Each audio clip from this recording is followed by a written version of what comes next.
Hello everyone, welcome to ken studies. आज है 11 जुलाई। Start करते हैं आज के MCQ क्वेश्चंस। आज का फर्स्ट क्वेश्चन है, which among the following has one the main singles title of the Canada open 2023 badminton tournament. आपसे पूछा जा रहा है, निम्नलिखित में से किन्होंने कनाडा ओपन 2023 बैडमिंटन टूर्नामेंट का पुरुष एकल का खिताब जीता है। आपके ऑप्शंस हैं सी युकी, साइना नेहवाल, वेन होयांग या लक्ष्य सेन। और इस क्वेश्चन में आपका करेक्ट ऑप्शन हो जाएगा option D. Canada open 2023 badminton tournament जीता है लक्ष्य सेन ने। सो द इंडियन शटलर लक्ष्य सेन, जिनकी वर्ल्ड रैंकिंग 19th है, has clinched men's single title of Canada open 2023 badminton tournament, जिसका आयोजन किया गया है कैलगरी, कनाडा में।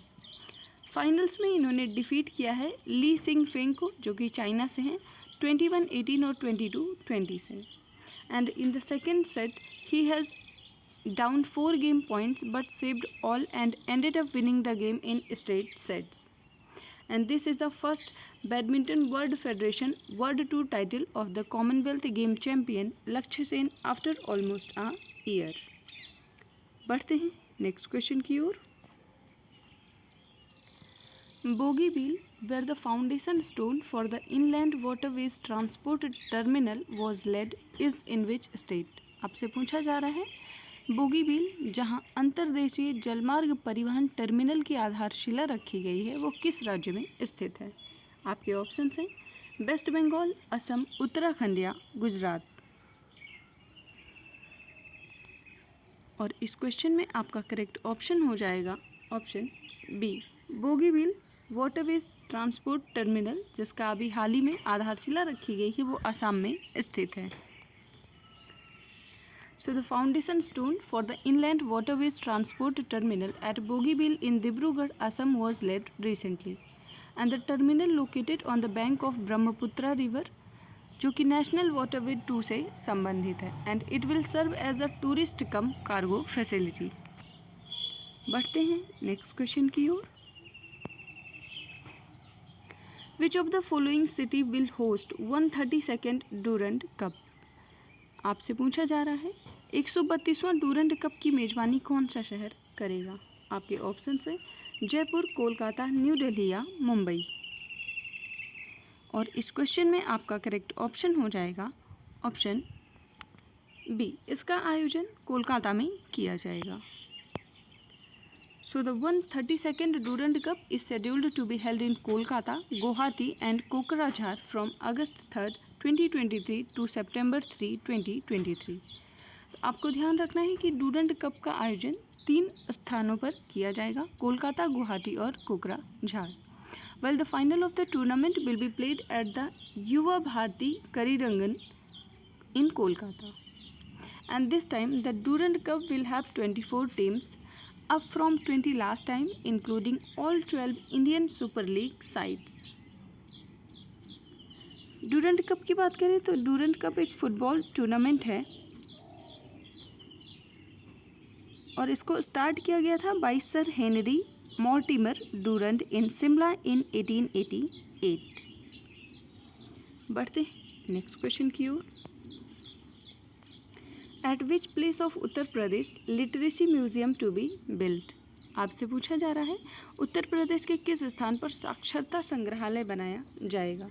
आपके ऑप्शन हैं लखनऊ, आगरा, कानपुर या अयोध्या। और इस क्वेश्चन में आपका करेक्ट ऑप्शन हो जाएगा ऑप्शन ए। उत्तर प्रदेश में साक्षरता संग्रहालय का निर्माण किया जाएगा लखनऊ में। So the India literacy board proposes to set up a literacy museum at its premises, popularly known as literacy house in Lucknow, and Bose Reddy assumed charge as the honorary chairman of the Literacy Board in November 2022। बढ़ते हैं next question की ओर। What is the rank of India in Global Firepower Index 2023? आपसे पूछा जा रहा है, global fire power index 2023 में भारत का स्थान क्या है। आपके ऑप्शंस हैं 3, 4, 5 या 6। और इस क्वेश्चन में आपका करेक्ट ऑप्शन हो जाएगा ऑप्शन बी, भारत की रैंक है 4th।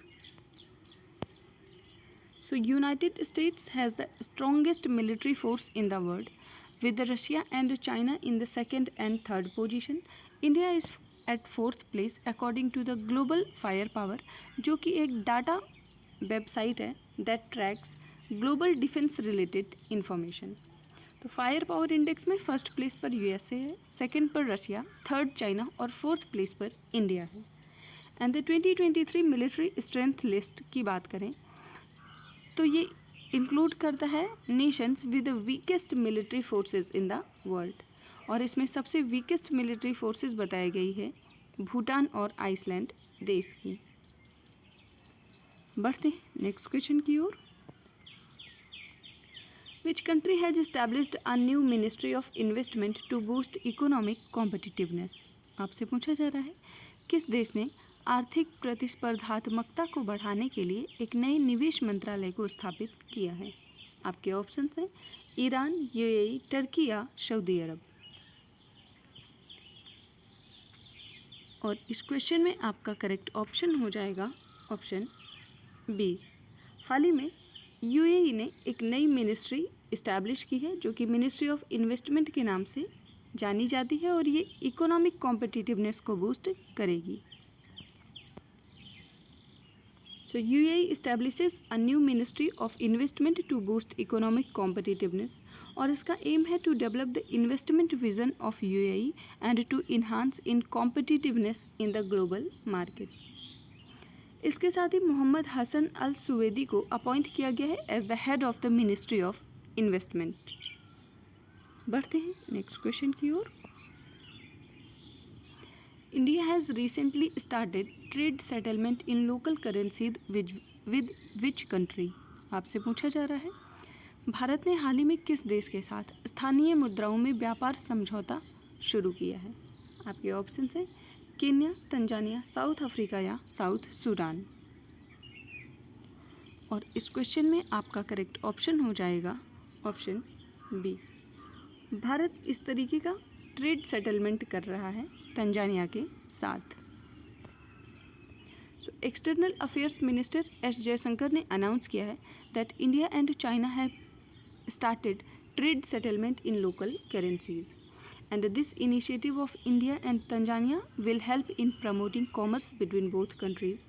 इसके साथ ही bank of India, bank of Baroda और केनरा बैंक ऑपरेट कर रहे हैं तंजानिया में। एस जयशंकर ने इनॉग्रेट किया है a bust of Swami Vivekananda at India's cultural centre in Dar es सलाम। इंडिया और तंजानिया की बात करें तो दोनों ही देश अग्री किए हैं on a road map to further boost their areas of cooperation. तो आज के करंट अफेयर सेशन में इतना ही। धन्यवाद।